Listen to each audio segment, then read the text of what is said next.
Vamos aqui para o telão, então. Vou chamar o Yuri aqui.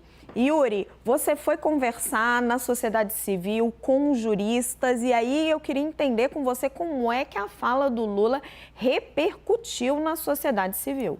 Raquel, boa tarde para você, para quem nos acompanha aqui no 360. Ouvi tanto vozes críticas quanto aqueles que defendem um debate que teria sido pautado aí pelo presidente. Mas começando com as críticas.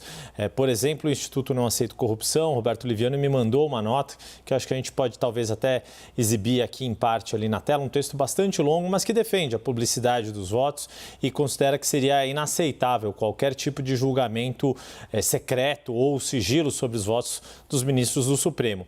Da mesma forma, me disse o jurista Oscar Vilhena, daqui da Faculdade de Direito da Fundação Getúlio Vargas, aqui em São Paulo, assim como Rubens Gleiser, que sim, é uma questão a ser discutida, o protagonismo que os ministros do Supremo assumiram do ponto de vista político e o quanto eles são alvos de ataques antidemocráticos, mas que a crítica válida, né, como Rubens Gleiser, inclusive, escreveu isso para o site da Folha de São Paulo, a crítica, né, é a sociedade e a transparência. A sociedade acaba servindo como um guardião do próprio Supremo quando ele precisa ter um pouco ali de contenção.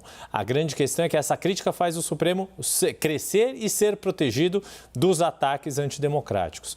Por sua vez, os aliados do presidente Lula, e conversei, por exemplo, com o Marco Aurélio de Carvalho, do Grupo Prerrogativas, ele defendeu o debate. Disse que o presidente, ao fazer essa fala, coloca um debate que é válido para que, justamente para que houve um momento importante, sim, de protagonismo do Supremo Tribunal Federal, por exemplo, durante a pandemia da Covid-19, em que uma série de medidas que o Supremo tomou foram importantes num momento de grave crise sanitária, mesmo na defesa do sistema eleitoral no ano passado, na campanha do voto eletrônico, mas que há um momento em que seria válido discutir ali um pouco desta autocontenção dos ministros do Supremo.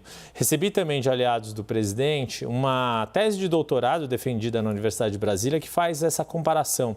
A tese é de um advogado da União que atualmente ocupa um cargo na Escola Nacional de Administração Pública, André Rufino do Vale. E ele mostra que a transparência do Supremo Tribunal Federal ela é como se fosse um ponto fora da curva entre os demais tribunais constitucionais do mundo.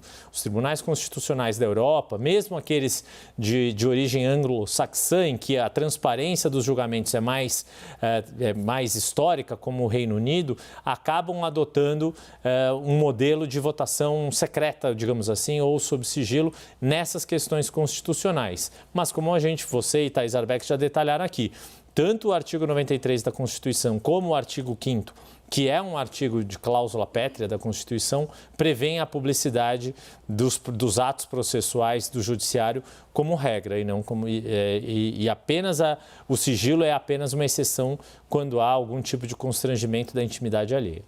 Então, Yuri, você está trazendo as duas repercussões, né, dos dois lados. Tem gente que está criticando como o Instituto contra a Corrupção, o Instituto da Transparência Internacional, mesmo juristas importantes como Oscar Vilhena, dizendo quanto a sociedade, né, essa transparência ajuda, na verdade, a defender o Supremo, e aliados do presidente Lula que estão dizendo que sim, esse é um debate que precisa acontecer. O que a gente vai precisar assistir e acompanhar, na verdade, aí nas próximas semanas, é que Lula não costuma levantar essas discussões à toa.